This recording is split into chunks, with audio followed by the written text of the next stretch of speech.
गुजरात के बनासकांठा में पीएम मोदी की जनसभा, कांग्रेस पर साधा जमकर निशाना, कहा धर्म के आधार पर आरक्षण का खेल खेलने नहीं दूंगा। छत्तीसगढ़ में अमित शाह ने सार्वजनिक बैठक को किया संबोधित, बघेल सरकार पर लगाया नक्सलवाद का बढ़ावा देने का आरोप। धुबरी में प्रियंका गांधी ने की जनसभा, भाजपा पर हमलावर होते हुए कहा असम में माफियाओं का राज चल रहा है। मतदान की तारीख बदलने पर उमर अब्दुल्ला ने जताई नाराजगी, चुनाव आयोग का फैसला बताया गलत। रूपाली गांगुली का राजनीतिक में डेब्यू, दिल्ली भाजपा मुख्यालय में ग्रहण की भाजपा की सदस्यता। नमस्कार, आज की खबर में आपका स्वागत है। मैं हूं आपके साथ शिखा मेहरोत्रा। शुरुआत करते हैं आज की बड़ी खबरों की। प्रधानमंत्री नरेंद्र मोदी ने आज गुजरात के बनासकांठा में जनसभा को संबोधित किया, जहां पीएम मोदी ने कांग्रेस पर निशाना साधते हुए कहा कि कांग्रेस वाले और उनकी जमात कान खोल कर सुन ले, ये मोदी है, मोदी जब तक जिंदा है मैं तुम्हें कभी भी धर्म के आधार पर आरक्षण का खेल खेलने नहीं दूंगा। एससी, एसटी, ओबीसी और सामान्य वर्ग के गरीबों को जो आरक्षण मिला है, संविधान के तहत मिला है, मैं आज कांग्रेस के शहजादे को, कांग्रेस पार्टी को और कांग्रेस के सारे गाजे बाजे बजाने वाली जमात को चुनौती देता हूं कि अगर उनमें हिम्मत है तो घोषणा करें कि वो कभी भी धर्म के आधार पर न आरक्षण का दुरुपयोग करेंगे, न संविधान में खिलवाड़ करेंगे, ना ही धर्म के आधार पर किसी को आरक्षण देंगे। बाबा साहब आंबेडकर ने जो संविधान दिया, देश के संविधान के निर्माताओं ने जो संविधान दिया है, उस संविधान की शुचिता, उस संविधान का संरक्षण, और कांग्रेस वाले उनकी जमात कान खोल के सुन ले, ये मोदी है। मोदी जब तक जिंदा है मैं तुम्हें कभी भी धर्म के आधार पर आरक्षण का खेल खेलने नहीं दूंगा।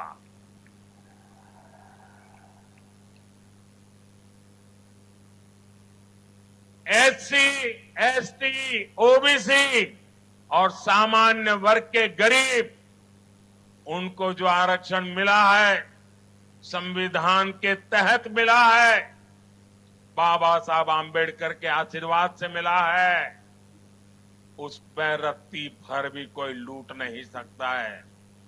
तुम्हारा जो इरादा है, वो इरादा है कि दलित समाज, आदिवासी समाज, पिछड़े समाज के लोग, सामान्य वर्ग के गरीब लोग, जिनको आरक्षण मिला है, उस आरक्षण में से लूट चलाकर धर्म के आधार पर तुम मुसलमानों को आरक्षण देना चाहते हो।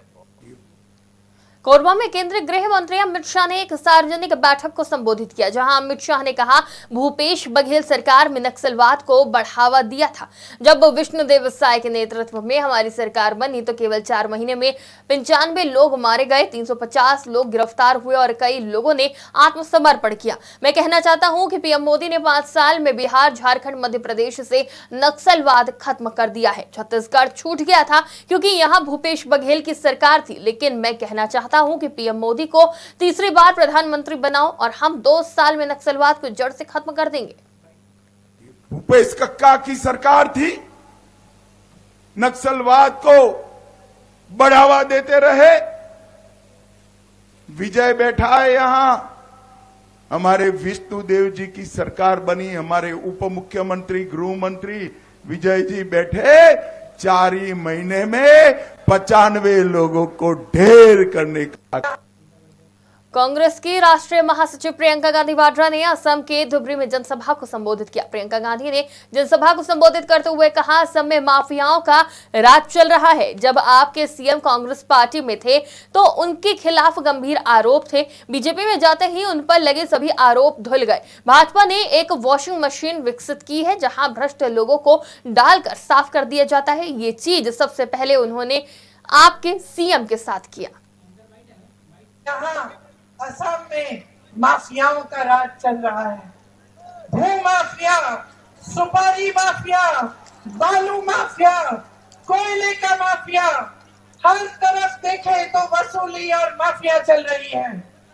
यहाँ पे सरकार जितने स्कैम करती है, चाहे वो किसान का संपदा स्कैम हो, या पीपीई किट पे स्कैम हो, या फ्लाईओवर का स्कैम हो, चाहे गाय की तस्करी जो खुलेआम हो रही है और कोई रोक नहीं रहा है, ये सारी चीजें चल रही हैं आपके प्रदेश में, लेकिन विकास का काम नहीं हो रहा है, आपका काम नहीं हो रहा है।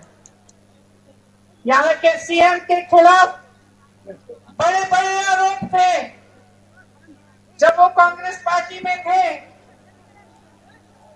तब उनके खिलाफ एक बड़ा आरोप था। जैसे ही वो बीजेपी में शामिल हुए, वो सारे आरोप गायब हो गए।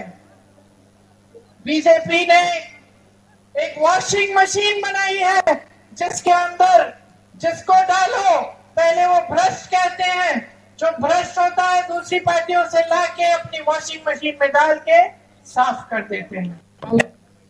चुनाव आयोग द्वारा अनंतनाग राजौरी निर्वाचन क्षेत्र में मतदान की तारीख 7 मई से बदलकर 25 मई 2024 करने पर नेशनल कॉन्फ्रेंस नेता उमर अब्दुल्ला ने नाराजगी जताई है। उमर अब्दुल्ला ने कहा, चुनाव आयोग का ये फैसला गलत है। अगर वोटर को वोट डालने में कोई दिक्कत होती तो फिर शायद चुनाव नामुमकिन होता। ये एक सोची समझी साजिश की जा रही है। और क्या कुछ कहा, आप भी सुनिए। इलेक्शन कमीशन का ये फैसला ये सरासर गलत है। फिर मैं मानता अगर वोटर को जो है वोट डालने में कोई दिक्कत होती, मैं ये भी मानता अगर इलाका पूरी तरह से कटा होता तो भी ठीक है ना, इलेक्शन शायद नामुमकिन होता। लेकिन इलाका कटा नहीं है, इलाका अभी भी जुड़ा हुआ है। चलिए मुगल रोड के जरिए ना सही, जम्मू से रियासी से इलेक्शन पोस्टपोन होने के बाद जनाब फारूक अब्दुल्ला साहब और मियां अल्ताफ साहब जो हैं वो आज सुबह राजौरी पहुंचे, वो अपना कैंपेन वहां पे कर रहे हैं। अगर वो पहुंच सकते हैं, बाकी उम्मीदवार भी पहुंच सकते थे। और वैसे भी डिमांड कहां से आई? बीजेपी की तरफ से उनका कोई उम्मीदवार नहीं, पीपल्स कॉन्फ्रेंस की तरफ से उनका कोई उम्मीदवार नहीं। जाहिर सी बात है, जिस तरह मैंने अपनी तकरीर में कहा, ये सोची समझी एक साजिश की जा रही है। दिल्ली भाजपा मुख्यालय में अभिनेत्री रूपाली गांगुली ने भाजपा की सदस्यता ग्रहण कर ली है। बीजेपी में शामिल होने के बाद अभिनेत्री रूपाली गांगुली ने कहा, जब मैं विकास के इस महायज्ञ को देखती हूं तो मुझे लगता है कि क्यों ना मैं भी इसमें सहभागी बनूं। मुझे आपका आशीर्वाद और समर्थन चाहिए ताकि मैं जो भी करूं सही और अच्छा कर सकूं। एक नागरिक के नाते ही सही, लेकिन हम सबको इसमें सहभागी होना चाहिए। और महाकाल और माता रानी का आशीर्वाद है कि मैं अपने कला के माध्यम से कई सारे लोगों से मिलती हूँ, उनके सरोकार होती हूँ। तो जब मैं ये विकास का महायज्ञ देखती हूँ तो ऐसा लगता है कि क्यों ना मैं भी इसमें सहभागी। केंद्रीय मंत्री अनुराग ठाकुर ने यूपी के अयोध्या में भगवान रामलला के दर्शन करे, जिसके बाद उन्होंने कहा कि 500 साल के इंतजार के बाद अयोध्या में राम मंदिर का निर्माण हुआ है। राम मंदिर की प्राण प्रतिष्ठा में शामिल होने के लिए दुनिया भर से लोग आए। आज मुझे भी भगवान राम का आशीर्वाद लेने का सौभाग्य मिला। जब द्रौपदी मुर्मू देश की राष्ट्रपति बनी तो विपक्ष को ये पसंद नहीं आया। कांग्रेस चुनाव के दौरान झूठ फैलाने का काम करती रही। जब ये स्पष्ट हो गया कि निमंत्रण यानी प्राण प्रतिष्ठा में शामिल होने का वर्तमान और पूर्व राष्ट्रपति को भेजा गया था तो राहुल गांधी का झूठ देश के सामने उजागर हो गया। 500 वर्षों के लंबे इंतजार के बाद, 100 साल से ज्यादा कोर्ट मुकदमों के बाद राम जन्मभूमि में रामलला की भव्य राम मंदिर का निर्माण हुआ है। प्राण प्रतिष्ठा समारोह में देश और दुनिया भर के लोग आए और उसके बाद भी लाखों लोगों का आना जाना रहा। आज मेरा भी सौभाग्य है प्रभु राम के चरणों में शीश झुकाकर उनका आशीर्वाद भी मिला है। तो वहीं पर मैं उन लोगों से भी निवेदन करना चाहता हूं जो राजनीति कर रहे हैं और ओछी राजनीति कर रहे हैं।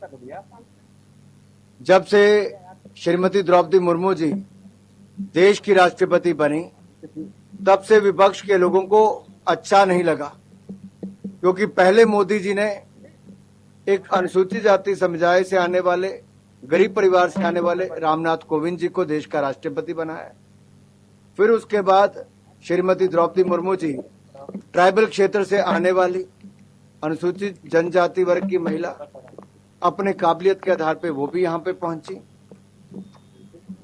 लेकिन लगातार इसको लेकर विपक्ष कोई ना कोई राजनीति करता रहा, कभी अपशब्द कहे तो कभी कुछ। रक्षा मंत्री राजनाथ सिंह ने दिल्ली में उत्तर पूर्वी दिल्ली से भाजपा के लोकसभा उम्मीदवार मनोज तिवारी के समर्थन में रोड शो किया, जहां रक्षा मंत्री राजनाथ सिंह ने कांग्रेस पर जमकर हमला बोला। आप भी सुनिए उन्होंने क्या कुछ कहा। तो संसद में आवाज देने का काम यदि कोई करता है तो आपका सांसद मनोज तिवारी करता है।